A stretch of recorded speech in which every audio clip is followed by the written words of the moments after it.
दोस्तों, जापान में शादी होने के बाद पति पत्नी एक ही रूम में रहते हुए भी इन्हें अलग सोना पड़ता है। एक दूसरे को टच नहीं करते। बातें सारी होती हैं लेकिन पति पत्नी संबंध नहीं बनाते हैं।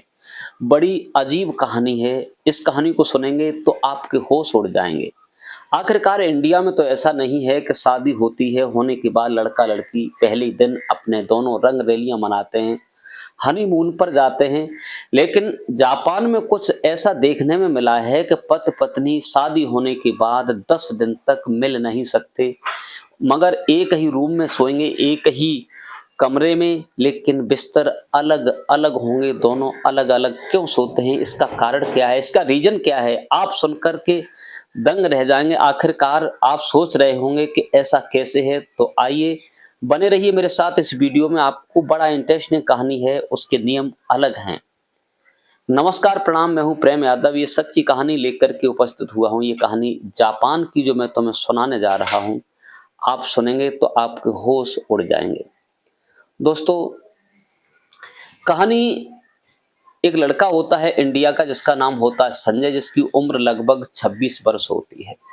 ये गरीब परिवार से होता है। इसका परिवार गरीब होता है। माता पिता होते हैं, 2 बहनें होती हैं, भाई होते हैं। बड़ा यही संजय होता है जिसकी उम्र 26 वर्ष की होती है। इसी के गांव का एक लड़का जापान में जॉब करता था। तो उसने उससे बात की, कहा भैया घर पे गुजर नहीं होती है, अगर हमारी कहीं वहां रहते हो, अगर जॉब लग जाए, नौकरी लग जाए, तो आपके साथ रह करके हमारी भी जिंदगी कट जाएगी। दोस्तों, गरीबी किसी को हो सकती है। तो जो जापान में रहने वाला लड़का, पहले वो भी गरीब था, किसी के माध्यम से वहां गया हुआ था। जब उससे संपर्क किया तो उसने कहा अगर हमें कहीं जगह मिलती है, आप क्या कर लेते हो? बोले हम गाड़ी भी चला लेते हैं और गार्ड का भी काम करते हैं, और किसी की कोठी है उसकी रखवाली भी करते हैं, और घर का सामान भी लाते हैं, बहुत सारे काम कर लेते हैं। तो वो कहने लगा अगर हमें कहीं नौकरी मिलती है तुम्हारे लिए तो हम अवश्य बताएंगे फ़ोन करके, ज़्यादा समय नहीं लगेगा। वो लड़का जहाँ एक जगह काम करता था, निजी काम करता था, वहाँ एक पड़ोस में एक बहुत बड़ा मकान बना हुआ था, बहुत बड़ा गार्डन था। वहाँ उसकी फैमिली रहती थी, परिवार रहता था, जिसके 2 लड़कियाँ थी, 1 लड़का था। तो उसने एक दिन संपर्क साधा। कहा इंडिया के लोग बड़े ठीक होते हैं, मेहनत वाले होते हैं। उससे कहा कि अगर कोई लड़का है होनहार हो जो हमारे घर का काम संभाल ले और हमारे घर की गार्डगिरी करे, रखवाली करे, तो ऐसा लड़का कोई होना चाहिए। मिल जाए तो मुझे बताना, उसे हम सैलरी भी देंगे। तो उसके बाद में जब कहा तो उसने उससे फ़ोन किया। शाम को बात हुई और कहा आपकी जॉब लग रही है, आपको गार्ड का काम मिल रहा है, हो सकता है कि आप ड्राइवरी करें तो आपको और पैसे मिल जाएं। तो वो लड़का संजय कहता है अगर ऐसा है तो हम करने को तैयार हैं। वो लड़का उससे कहता है कि लड़का तो मिलता है, वो ड्राइवरी भी करना जानता है और गार्ड का काम अभी कर रहा है, और उम्र लगभग 26-27 साल है उसकी। वो महिला वहाँ की होती है, कहती है आप ऐसा करो, ठीक है, उसे बुला लो, उसे हम, ड्राइवरी अगर जानता है तो ड्राइवरी का भी पैसा कुछ अलग देंगे और गार्ड का भी काम होगा, और उसे रहने के लिए अपने यहाँ हम एक रूम दे देंगे। दोस्तों, उसे जब फ़ोन करता है तो अपना सारा सामान पैक करता है, बैग उठाता है और अपने उसके कहे अनुसार वो जापान पहुंच जाता है। जापान में जब उसकी जहाँ नौकरी लगवानी थी वहाँ लेके जाता है, उसे देख करके उसकी 2 लड़कियां थी। एक लड़की की उम्र लगभग 24 वर्ष होती है, एक छोटी लड़की थी जिसकी उम्र 17 साल होती है, उसका लड़का सबसे छोटा जिसकी उम्र लगभग 11-12 साल होती है। तो उसकी पत्नी भी उसे देख के खुश हो जाती, लड़कियां भी खुश हो, उसका पति भी। कहा ठीक है, अगर ऐसी बात है तो इन्हें अच्छी सैलरी देंगे और ये क्या का काम कर लेते हैं। उसे पूछा जाता है, कहता है मुझे इंग्लिश भाषा आती है थोड़ी, और तुम्हारी जापान में बात नहीं कर सकता लेकिन सीख लूंगा, थोड़ा ट्रांसलेट गूगल का सहारा लेकर सारी बात मैं समझ लूंगा। तो उसे नौकरी पर रख लिया जाता है। कहता है कि मैं कार्ड का काम करता रहूंगा, घर आप पड़ेगी तो सब्जी भी ला दूंगा, और तुम्हारा जो भी काम होगा गाड़ी भी चला लेता हूँ। तो और ज़्यादा वो लोग खुश हो जाते हैं। उसे नौकरी पर रख लिया जाता है और बड़े ईमानदारी से वो गार्ड का काम करता है, और सारा काम उसी के हाथ में होता है। धीरे धीरे उससे सब लोग प्यार करने लगते हैं। संजय जो होता है जिसकी उम्र 26 साल होती है, बहुत सुंदर लड़का होता है, खूबसूरत होता है, हमसफ़र होता है, बहुत अच्छा था। लेकिन उसकी लड़की जो होती है जिसका नाम होता है हाना, हाना नाम होता है, जिसकी उम्र 24 वर्ष होती है और उस लड़का पर फ़िदा हो जाती है। और लड़का भी जब उसे संजय देखता है तो उस पर फ़िदा हो जाता है। लेकिन एक दूसरे को चाहने लगते हैं। कभी-कभी कहीं पढ़ने जाती थी हाना तो उसे गाड़ी से करने जाता था, और कहीं शॉपिंग के लिए जाती थी, घूमने जाती थी, तो वही संजय लेकर के जाता था। उसकी बहन भाई तीनों जाते थे, लेकिन जो बड़ी बहन होती है आगे वाली सीट पर जब बैठती है तो उससे कुछ रंगरेलियां भी मनाती जाती है। उसका इतना अच्छा जिस्म था कि संजय उसे बार बार देखने को मन करता था, लालायत होता था, और शीशा होता है उसकी तरफ करके उसको एकटक देखता रहता था। हाना होती है, उससे बातें करती है, मीठी मीठी बातें करती है, कभी कभी उसके शरीर पर हाथ घुमा देती है तो उसे ऐसा लगता है कुछ कुछ होता है दोस्तों। उसकी और बहन होती है, वो भी, क्योंकि वहाँ ऐसा रीति कोई किसी को गलत नहीं समझता, लेकिन हना कह नहीं सकती, लेकिन उसे दिल ही दिल चाहने लगती है।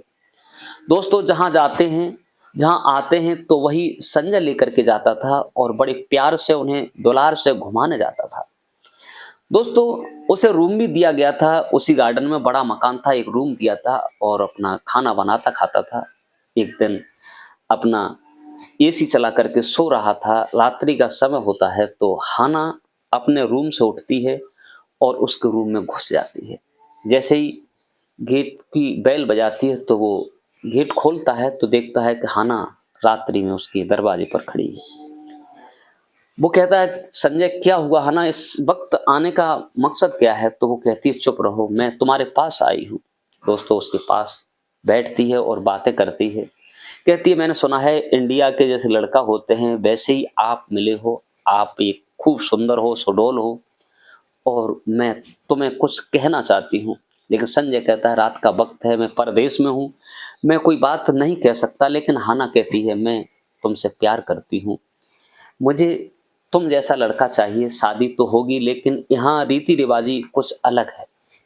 वो कहता है बात क्या है? बात बोले कुछ नहीं, मेरी इच्छा नहीं है कि मैं यहाँ शादी करूँ, मैं तुमसे इंडियन की पसंद है क्योंकि मैं तुम्हें बहुत चाहती हूँ। दोस्तों ऐसी बातें चलती रहती हैं, लेकिन संजय विदेश में रहने के बावजूद चाहते हुए भी उसे टच नहीं कर सकता, क्योंकि वहाँ जिंदगी और मौत का सवाल है। दूसरे देश में ऐसा कैसे हो सकता है?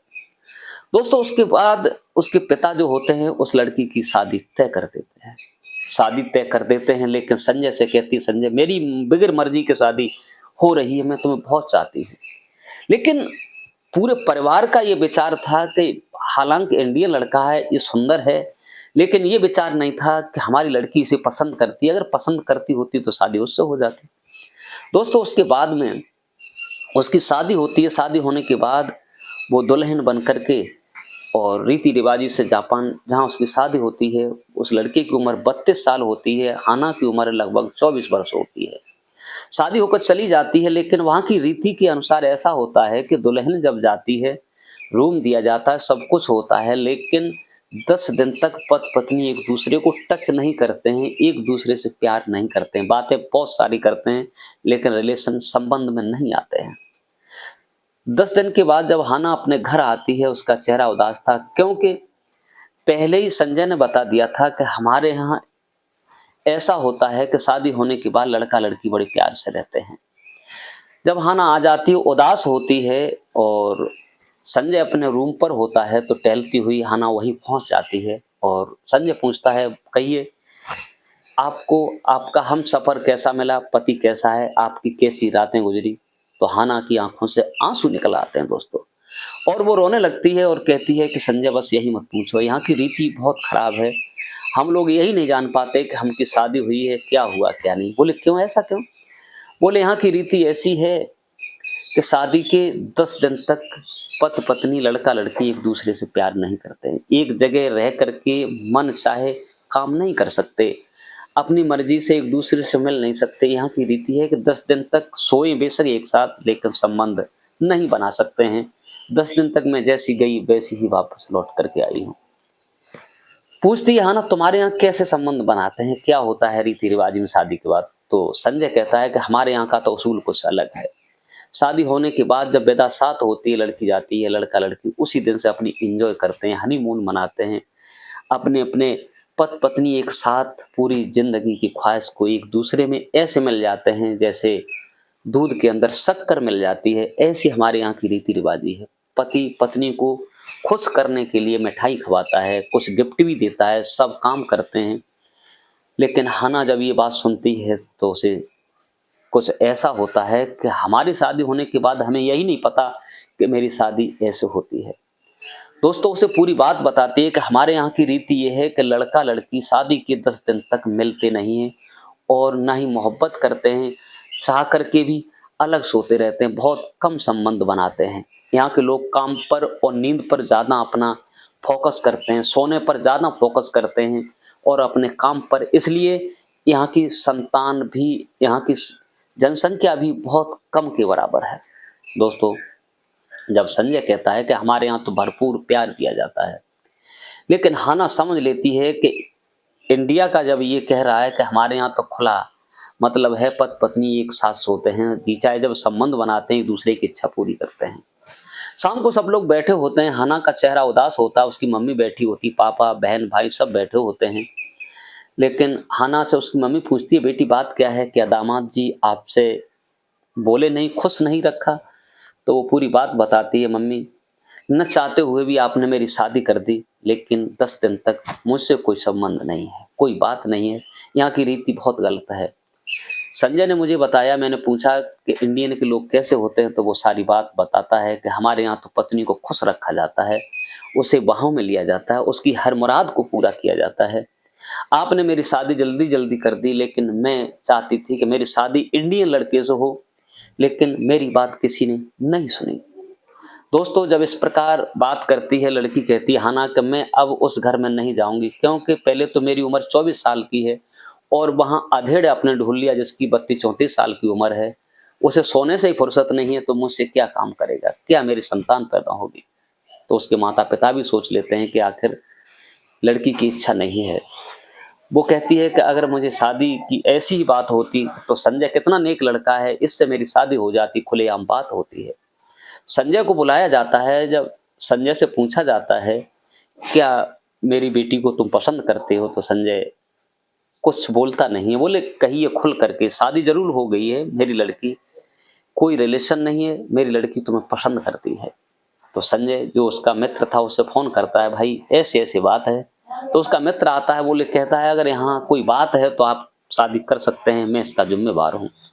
दोस्तों लेकिन संजय कहता है कि शादी ऐसे नहीं, हमारे हिंदू रीति रिवाजी से शादी होगी, हम अपने घर वालों को यहाँ बुलाएंगे।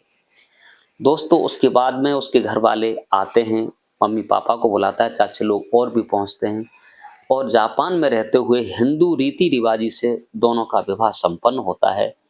और दोनों ही वहीं उसका जो डैडी होता है लड़की का, उसे और बढ़िया VIP मकान दूसरा था उसे दे देते हैं और उस लड़की के नाम में बहुत सारी प्रॉपर्टी थी, उसकी शादी उससे कर देते हैं। जब शादी होकर के पहली रात होती है तो हाना बड़ी प्रसन्न होती है, बड़ा खुश होती है, अपने हम सफ़र को देख करके एक दूसरे को इतना चाहते हैं मानो जैसे कि संसार का सब कुछ मिल चुका हो। इस प्रकार से दोनों का विवाह हुआ और यही कहानी है कि वहाँ पर चाहते हुए भी पति पत्नी अलग रहते हैं। अगर हमारी कहानी अच्छी लगी हो तो कमेंट करके अवश्य बताइए कि कहानी हमारी कैसी लगी। इस कहानी को सुनाकर किसी को परेशान करना नहीं है, किसी का दिल दुखाना नहीं, केवल आप लोगों को जागरूक और सचेत करने का मेरा उद्देश्य है। आज के लिए बस इतना।